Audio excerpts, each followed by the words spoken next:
Morning, guys. Mark Ferrasci, Protect Dog Training, and Gonzo. And Gonzo's this fear biter I was telling you about.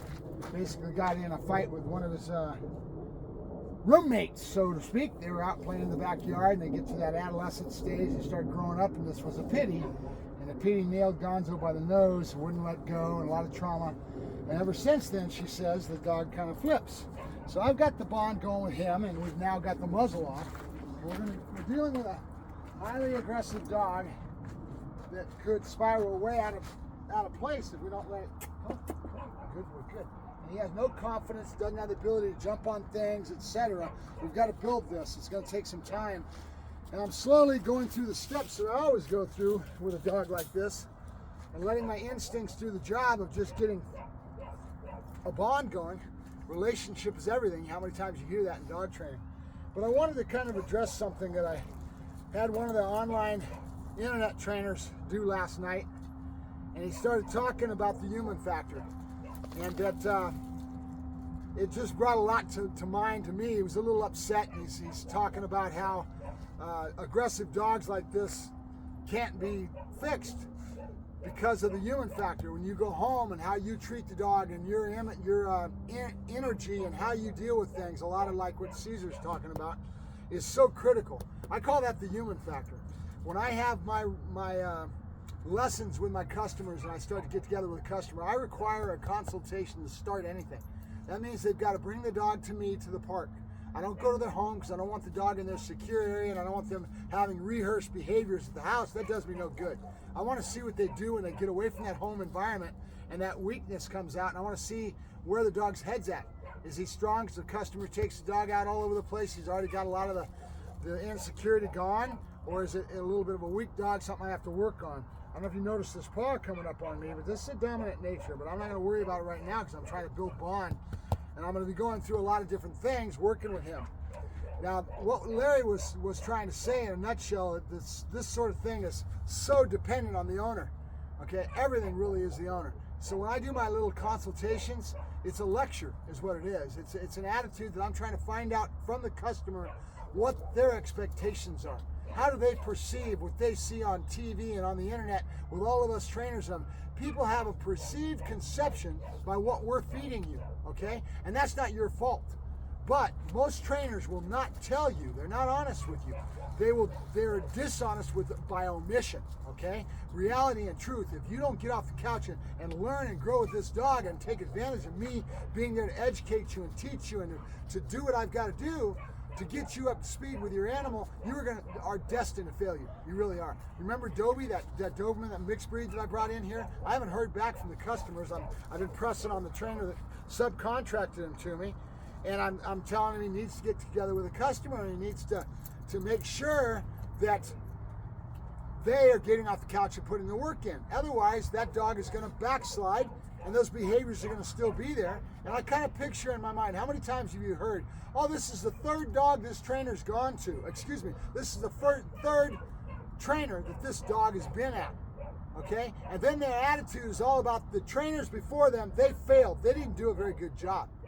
I'm going to tell you right now that I feel that right now at this point, as I'm analyzing this, I'm going to almost guarantee you that it's the trainer's fault by virtue of making sure that the customer didn't get off the couch and put the work in. And in that regard, it's not the trainer's fault. It's the owner, okay?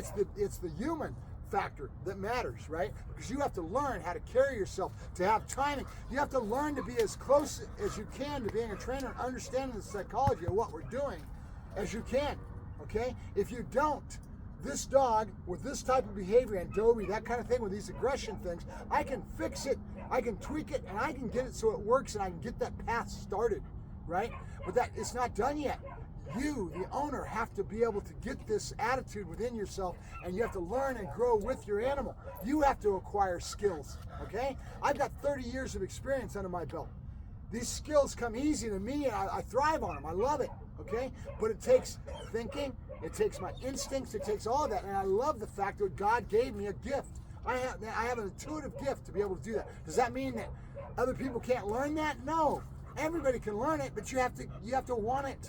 And that passion and that willing to get off the couch and work is gone. That hard work ethic we used to have in the pioneer days when we came over through the West, people are lazy. They don't understand they have to put the work in. If you don't put the work in and learn and grow with this animal, this dog is going to backslide on you. You're not going to be able to handle it. He's going to spiral away out of it, and it's just going to go to hell in a hand. You're pissing your money away, okay? That's what trainers don't tell you, okay? They don't let you know that if you don't get up, this dog is not a robot. He's an emotional creature that needs you to grow some skills and be very adept at being able to work with that dog. And if you don't, all the work in the world with a dog like this is not going to do any good.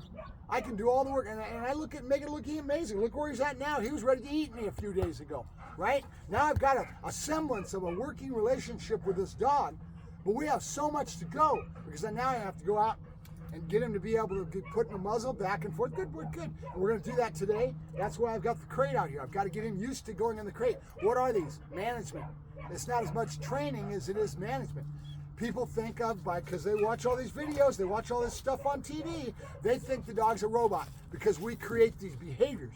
But you know how many thousands of hours went into those behaviors and how much skill is involved in doing that? I make it look easy. But can the average person do that? Sure they can. It's no big mystery. It's just getting off the couch and learning and growing and putting the work in and struggling till you understand it. And then you can grow, and then you have some chance of success with an aggression problem like this, right? I get irritated because the trainers are lying to you by omission. They go out there with their fancy demo dog. I got two of them. Buddy and Joker friggin' make me look so good, it's not even funny. I go out in their public, they're all over the place. I look great. People's jaws just go, wow, I want that, okay? Sure you do, but are you willing to work for it? That's the answer, that's the key. So, reality and truth, I get really irritated because the trainers will not tell you that. They want to just sell you and get your dog in and take your money. And then they do a good job and they feel all proud of themselves because they got the dog doing these behaviors and they say, here you go. And they might have some classes or whatever, but they don't emphasize what I'm emphasizing to you, okay? You're pissing your money away. I make pretty good money. I charge a good meal. You pay me by the month. You're paying me for my time, okay? Notice how anxious he is because I'm not paying attention to him. So, bottom line, remember that. Realize that the dog is not a robot. It takes you, and you have to learn and grow, and I'm there to help you and guide you, and I'm going to get this dog's head to a certain spot that's going to be a perfect spot for him to go to you, but now we have to put in all the work with the owner and the dog, okay? Otherwise, you are pissing your money away, okay? Good boy, good. All kinds of energy. We're going to go for a walk. I'll come back. I'm going to get him in the muzzle this morning, try to go in and out, and do some stuff, but I need to burn off some energy, so we're going to walk around property. That's what he expects because he's been getting used to it. That's why he's so antsy and all over the place. Good boy. All right, you ready to go for a walk? Huh? You ready to go for a walk? Come on, yeah. Come on. I'll get him up there. We're going to have to kind of force him up there, and then slow but sure we're working through it. And after a while, you'll see him starting to change. Look at his body language. Look how anxious he is, all right? So this is what we're going to tone down and give him some confidence, and you'll see him kind of settle, I hope, right? That's our goal anyway, and then I've got to get him into the muzzle, in and out. When I say muzzle, he'll stick his head in it. It's easy to put on him. That's a management thing that I'm working on, right? Same thing with the kennel. I need him to go into that kennel so I can travel. Another management training thing, right?